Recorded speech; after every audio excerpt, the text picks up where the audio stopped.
And now I'll switch to English. I've been asked to speak in English, which is great. English is the language that I use in my everyday life, certainly for teaching, but also to communicate with my colleagues.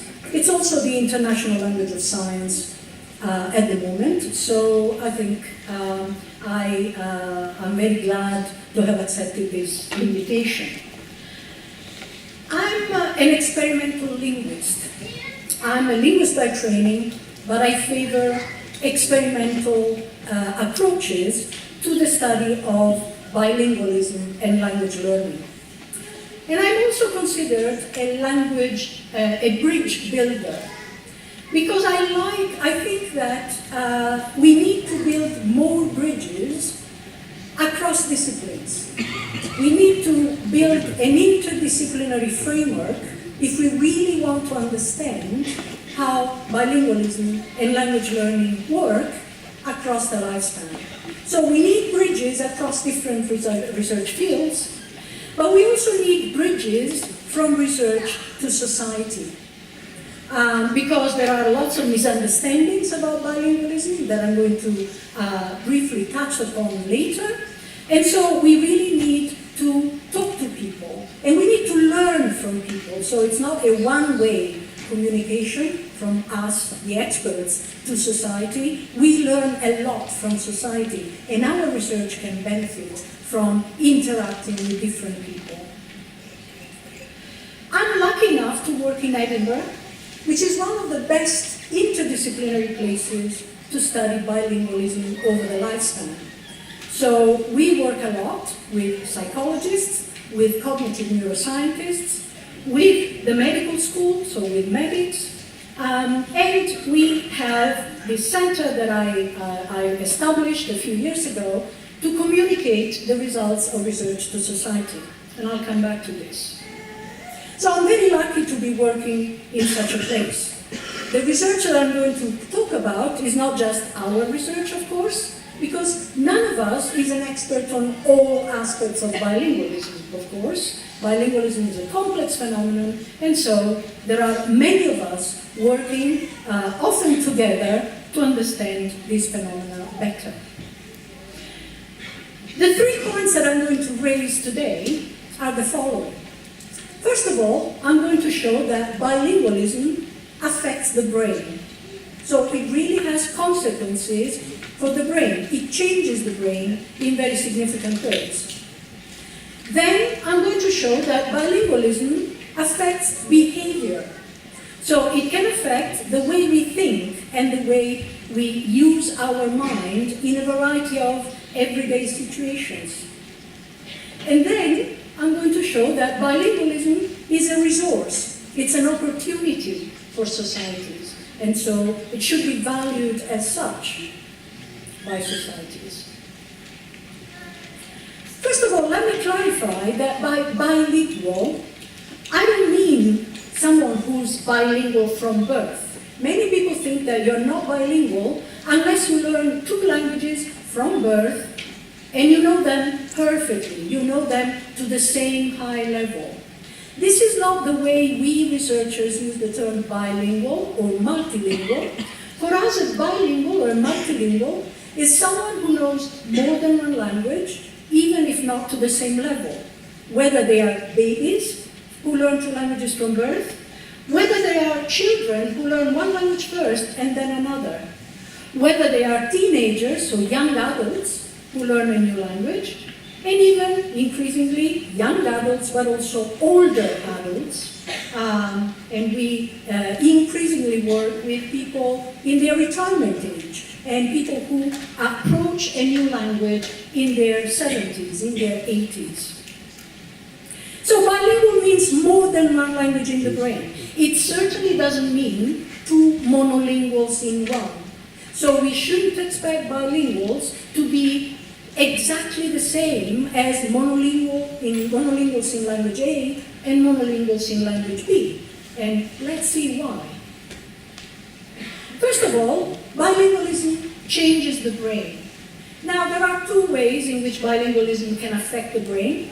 One, it can affect the anatomy of the brain. Two, it can affect the connectivity in the brain. And in fact, effects have been found in both these respects. So, for example, it has been found that bilingualism has effects on gray matter in the brain. So in early but also late, very proficient bilinguals, there are significant changes in gray matter. In many cases, an increase in gray matter, in particular cortical areas that specialize in the processing of language.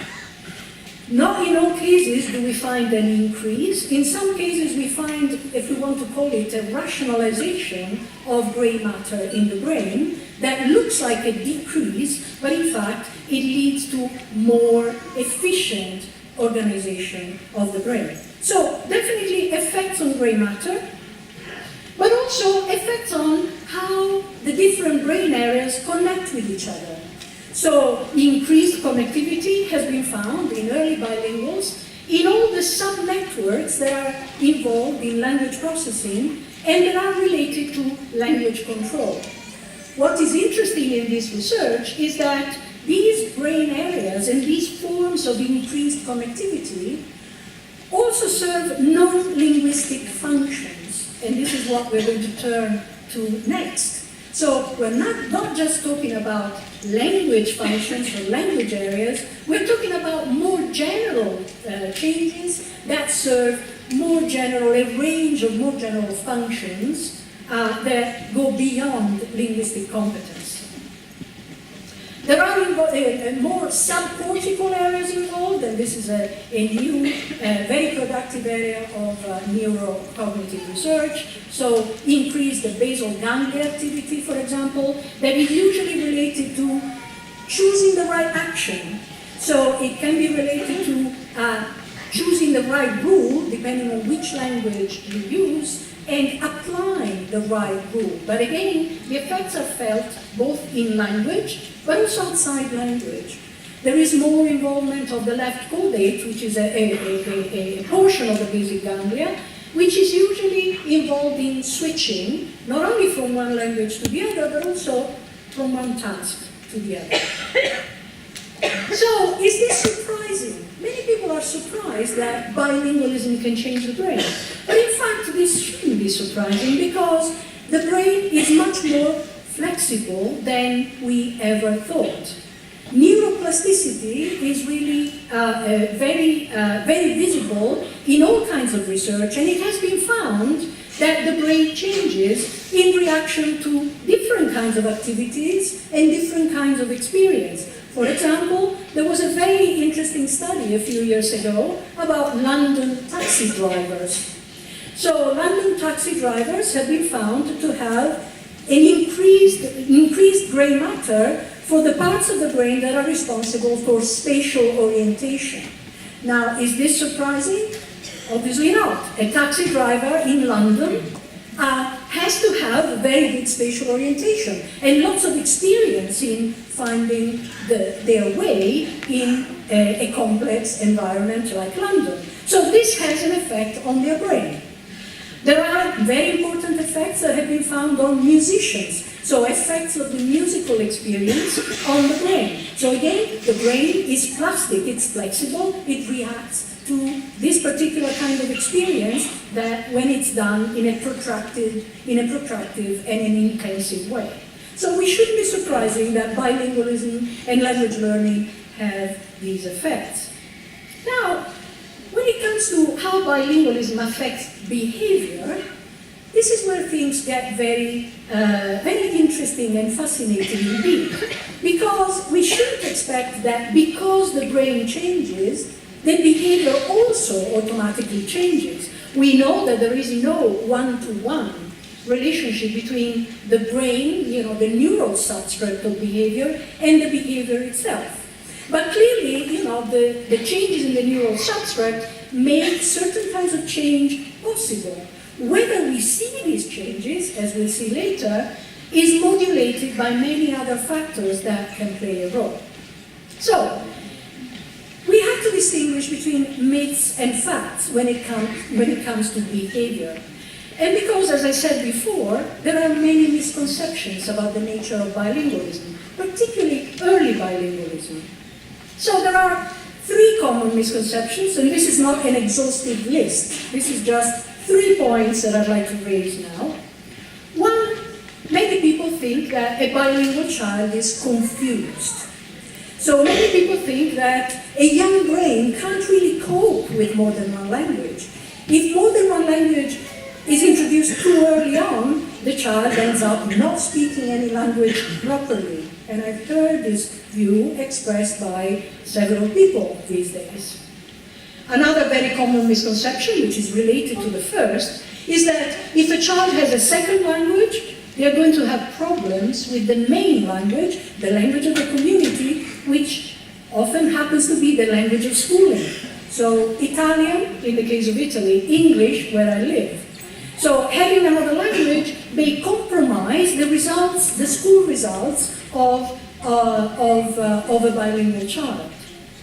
And finally, there is a good kind of bilingualism and a less good kind of bilingualism, or if you prefer, a useful kind of bilingualism and a less useful kind of bilingualism. So everybody knows that being bilingual in English is very useful, right? Especially here and in the rest of Europe. Chinese is an increasingly useful language because China is emerging as a political and economic power. That's what makes a language useful. But there are many other languages that are not regarded as particularly useful. Minority languages, only spoken in certain places. Languages of immigration, which may be spoken by many people in their respective countries of origin, but they're not regarded as particularly useful. So this kind of bilingualism is less valued. And I'm going to show you why these are wrong ideas and wrong beliefs. So to start from very young children, there is research that shows that bilingualism, the sensitivity to 2 languages, actually can start at birth. So there is this study, and others that follow this study, that shows that if a child was exposed, if the child's mother spoke more than one language before birth, so in the last few months of pregnancy, the newborn comes to the world with a special sensitivity to those 2 languages. Unlike a monolingual, whose mother only spoke one language before birth. So those last few months before birth happened were enough to create a special sensitivity to precisely the 2 languages that were spoken in the environment. So it's quite remarkable and quite far from the idea of confusion that we often associate with bilingualism. And we know that as a child grows, there is increasing sophistication in the way children distinguish between their 2 languages. So bilinguals, for example, at the age of 3 or 4 months, can discriminate even rhythmically very similar languages like Spanish and Catalan, or different like Spanish and Basque, still rhythmically similar. So languages that are quite similar, but the bilingual child knows very well when they're listening to one language and when they're listening to the other, long before they start speaking producing any word or producing any sentence. So very, very early on, a special sensitivity and the ability to distinguish between their 2 languages. Now, language mixing is something that worries many parents and worries many teachers, because parents, when they hear a piece of language mixing, they think, oh, maybe our child is confused. Maybe we shouldn't have introduced 2 languages so early on. But in fact, lots of research on language mixing shows that language mixing, in most cases, shows competence in both languages and creativity. This is actually an example from one of my own sons, if I may. My sons were both bilingual, are bilingual from birth, in English and Italian. And this is something that my younger son used to say, Mamma, mangiamo patate crunciose stasera. Now, we know that patate cruncioso doesn't exist in Italian. It's clearly borrowed from English crunchy, and it means crunchy potatoes. But notice how that piece of mixing is inserted in an otherwise perfectly correct Italian sentence. First of all, cruncioso agrees in gender and number with the noun that it refers to, so potatoes is feminine plural, crunciose is also feminine plural, so the right morphology. Crunciose occupies the position after potatoes, after the noun, and not before, as English would require, for example. So this is a piece of mixing, but it shows a very good competence in both languages. And patate crunciose in my family means something very special. And if you're interested in the recipe, I'll be happy to share it with you later. Bilingual children understand spontaneously how language works. And when I mean understanding spontaneously, I don't mean that they can recite grammatical rules in the way that many adult learners learn in a foreign language classroom. I mean a natural, spontaneous understanding of how language works at the level of sounds, at the level of words, and at the level of sentences. So it's a better understanding of the structure of human languages, essentially.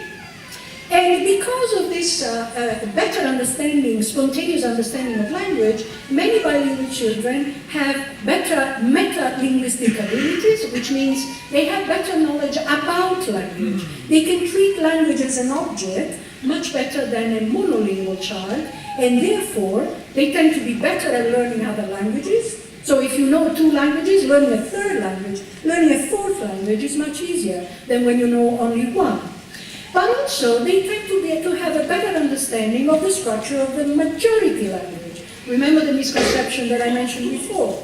A child who has another language can do very well at school in the language of schooling. More and more studies show exactly the opposite. If the bilingual child has enough vocabulary in the language of schooling, they understand it, they potentially understand it better than a monolingual child. There are effects of bilingualism on early literacy. So there are aspects of early literacy, particularly learning to read, that are facilitated by having more than one language.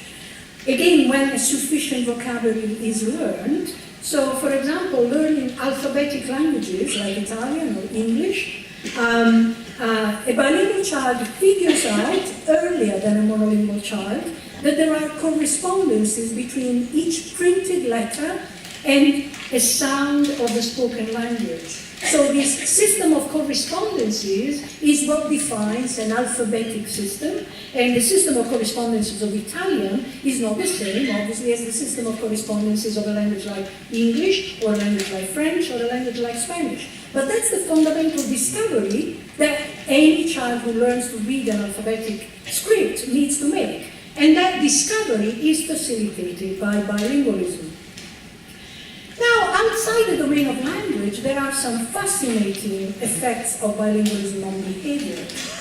So one very important effect is an increased awareness or an earlier discovery that other people can have a different perspective from your own.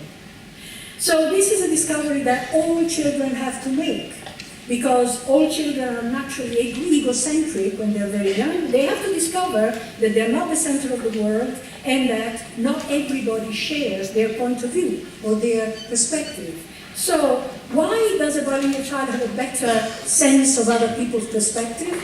Because very early on, they realize that that not everybody is bilingual. So they have to choose the right language depending on who they talk to. And in order to do that, they have to step out of their competence, of their linguistic competence, of their own bilingualism, and appreciate that there are people who are monolingual in language A, monolingual in language B, or bilingual like themselves. And they have to choose the right language and they choose also the right kind of language behavior. And that is extended outside the language domain, leading to a better understanding that it is possible to have a different perspective or a different point of view. It's difficult to underestimate the importance of this principle in today's society. And finally, there there are many studies that show a more efficient cognitive control in bilinguals. That means a better ability to pay selective attention on what matters. Now, attention is something that we use all the time. We have to pay attention to what we're doing, otherwise we don't do it well. So you have to pay attention to the important features in what you're doing, and you have to disregard, you have to not be distracted by other irrelevant features. And this is what a bilingual child does better, potentially better than a monolingual. And also bilingual children tend to have better flexibility. They can move from one task to the other, especially if the two tasks require attention to different features, to different dimensions. Now there are some new misunderstandings. Now that some of this research is getting out, to the real world, some people start coming up with misunderstandings of this research. So, scientific proof that bilingual kids are smarter, or i bambini bilingui imparano più in fretta e sono più intelligenti. This is not what we mean. We're not talking about intelligence per se. We're talking about an extra gear that allows bilingual children and then bilingual adults, after they grow up, to behave in a more efficient way in a number of everyday situations. We're not talking about intelligence per se, which is a very difficult concept to define. Why do we have some of these effects, you may be wondering? Well, one thing that has emerged from research is that in all bilinguals, the two languages are always active.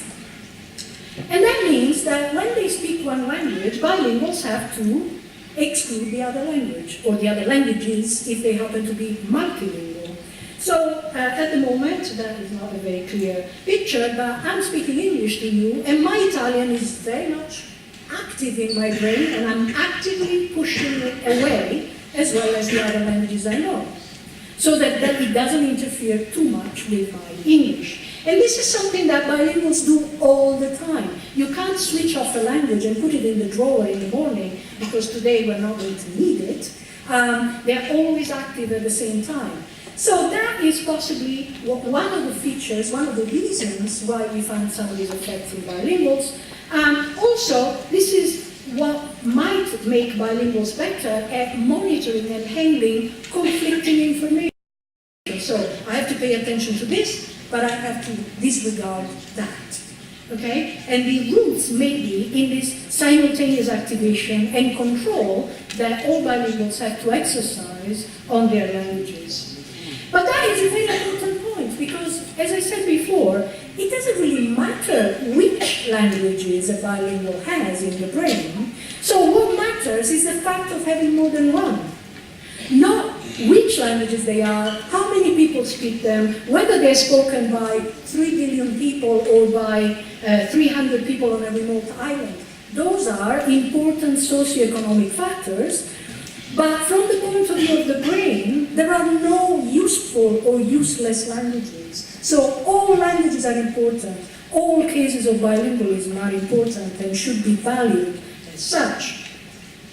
Now, what about late bilingualism? We've been talking about children who learn 2 languages from childhood. What about some of us who learned another language as adults or later on?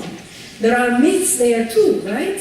And you can recognize some of these. So after a certain age, you can't learn a language well, right? It's impossible. You have to be a child.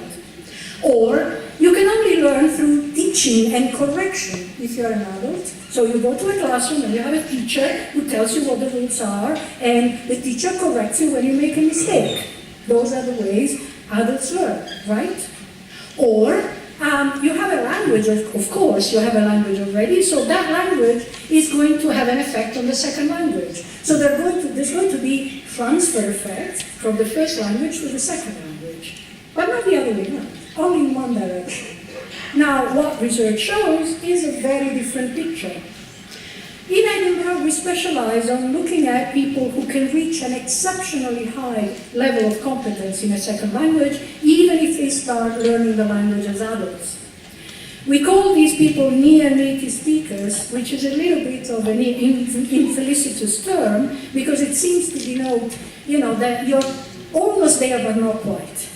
It's a term that is used in the literature and we continue to use it, but basically these are exceptionally very good learners. So are they Martians? Do they have a different brain from me and you? No. So we have to discover what makes it possible for these people to reach these very high levels. And also, what is emerging from research is that any proficient second language speaker, most of what they know is known implicitly, not explicitly. Just like a native speaker of a language, you use the language in an implicit way. You are not conscious all the time of what you do and why you do what you do. So the explicit knowledge that any adult has is the tip of the iceberg in comparison with the implicit knowledge that they have. And very importantly, there are effects of the second language on the first. Now, this is a field in which I've done a lot of work personally. It's the field again goes under the infelicitous term or name of attrition, which seems to denote erosion and change and loss. Now, it's not always loss. In fact, in many cases, it's not loss at all. It's a natural consequence of having more than one language in the brain. So both languages affect each other, both in the brain and in societies later on.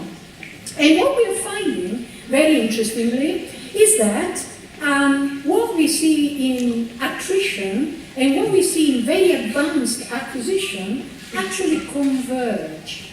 So my Italian has changed as a result of using English all the time. And what I do is actually quite similar to what a very advanced non-native speaker of Italian would also do. Now, before you say, oh my goodness, that is a loss, obviously, right? I mean, you start speaking like a non-native speaker. It's not what I mean. What I mean is that there is a convergence in particular areas of grammar, and particularly in our ability to link grammatical competence that I still have in Italian, for example, to context. So how to use grammar in a contextually appropriate way. So what we call interface conditions, interface between the grammar and context.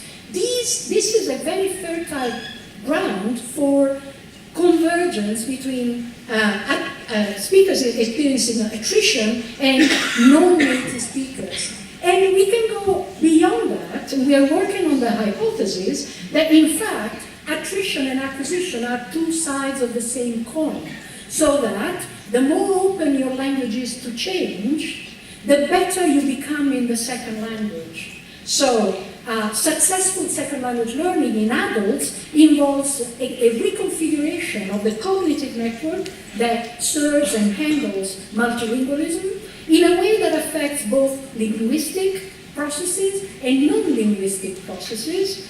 And so there is a convergence between L1 and L2 that we see at the moment in two populations, but we're exploring in the same individuals now.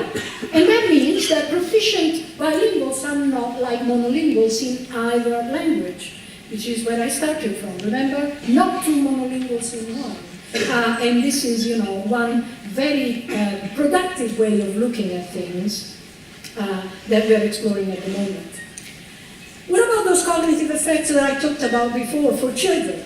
Better ability to pay focused attention and so on, and social cognition. Actually, we find some of these cognitive effects in young adult second language learners. So we did a couple of studies recently on university students of modern languages in Edinburgh, where we found selective cognitive effects. This is after 4 years, a 4-year degree in people who had no experience of studying that particular language. So adult learners, young adults, and we find these cognitive benefits at the end of the 4-year degree. And in older adult bilinguals, so this is it's becoming a very popular topic in the media, the effects on aging.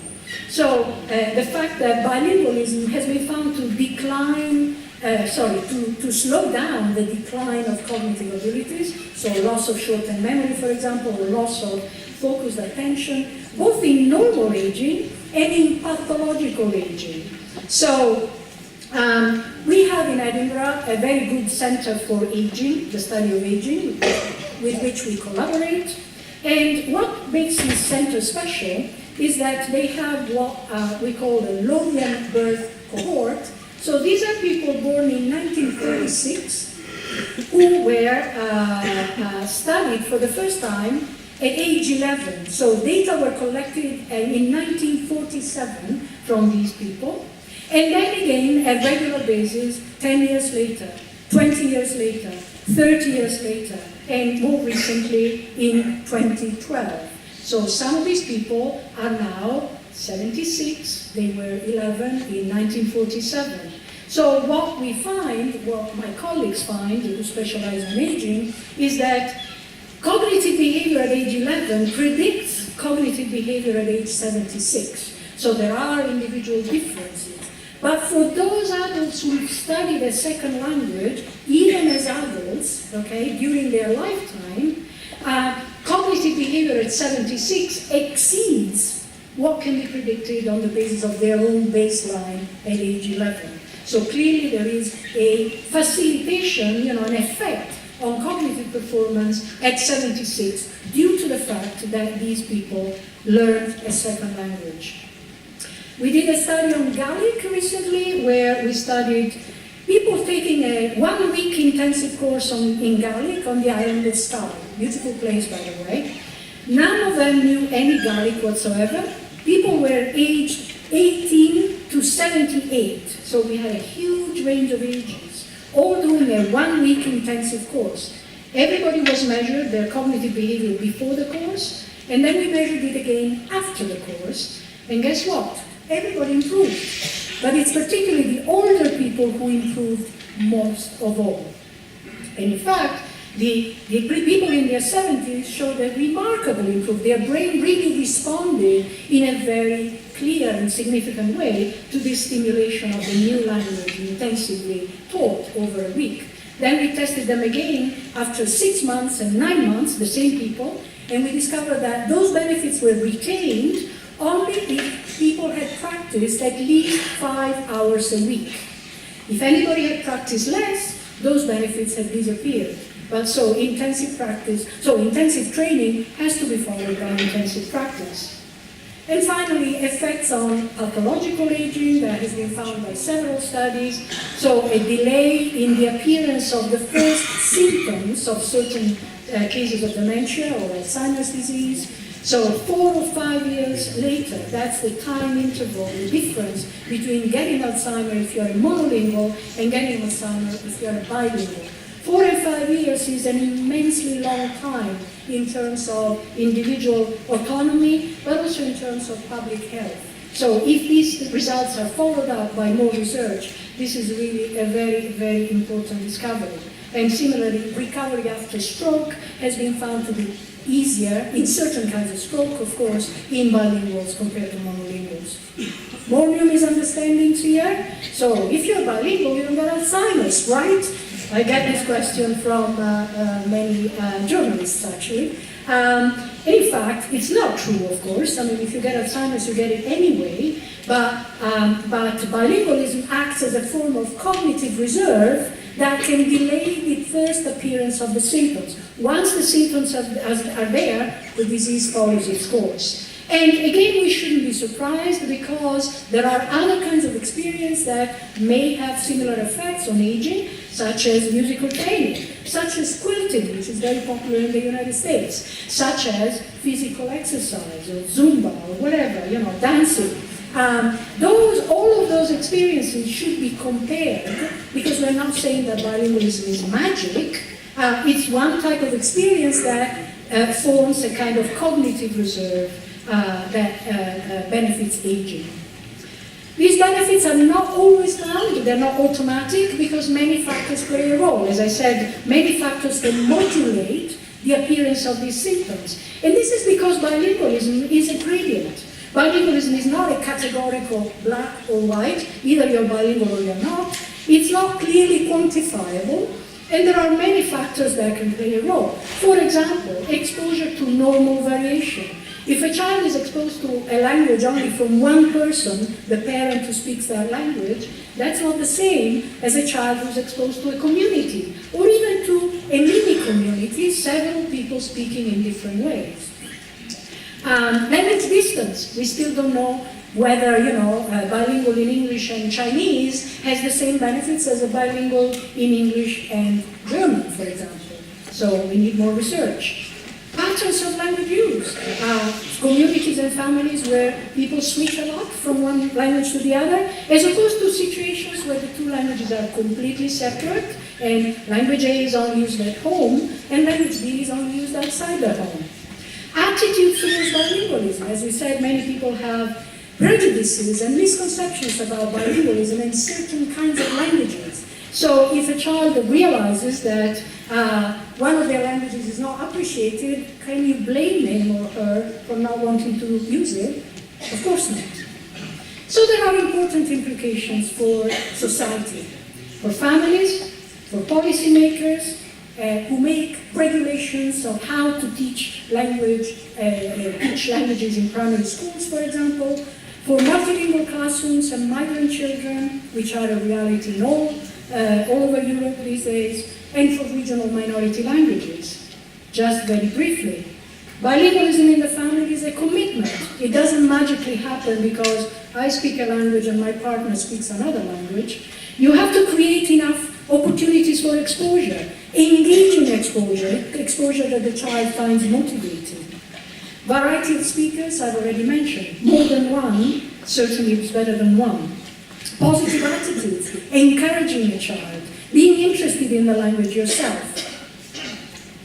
Language learning at school. We work with the Scottish Government where teaching languages is a new thing in Scotland. So children learn differently at different ages. If you start at age 5, you don't learn in the same way as if you are age 10, for example. 1 hour a week, which is the typical length of exposure to a foreign language, is not enough. It's not enough input to have a clear effect, both on language proficiency and on other aspects of bilingualism. Teachers should be properly trained about how children learn languages, what happens in a bilingual brain. Parents should be informed about how to support their child depending on the stage that they're at. Migration is characterized by pressure not to speak the home language.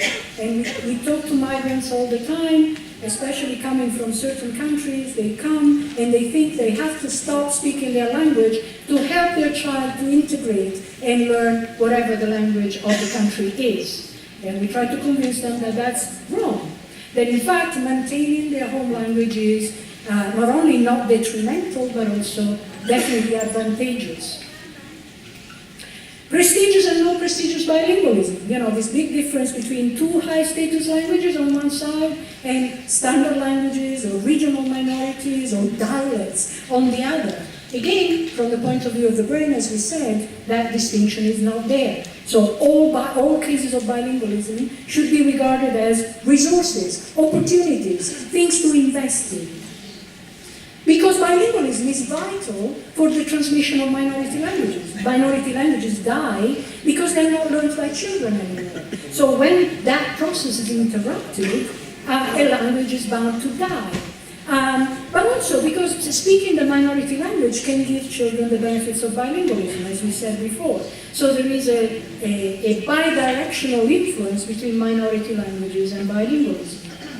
And that's why I decided 9 years ago to start this center, Bilingualism Matters, precisely because I knew as a parent how little people know about bilingualism. And so we very quickly started to grow, and we were overwhelmed by requests for information from, not only from parents and teachers, but also from many different sectors of society, health professionals, businesses, policymakers, administrators, and the whole lot. So we started working with many different sectors.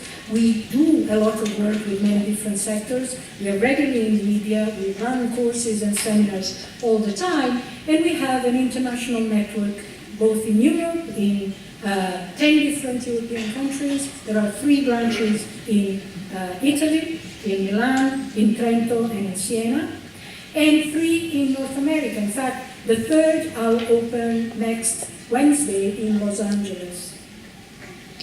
And we have a range of partnerships and collaborations in Scotland and elsewhere, both with administrators, institutional governments, businesses, agencies, charities, and the whole lot.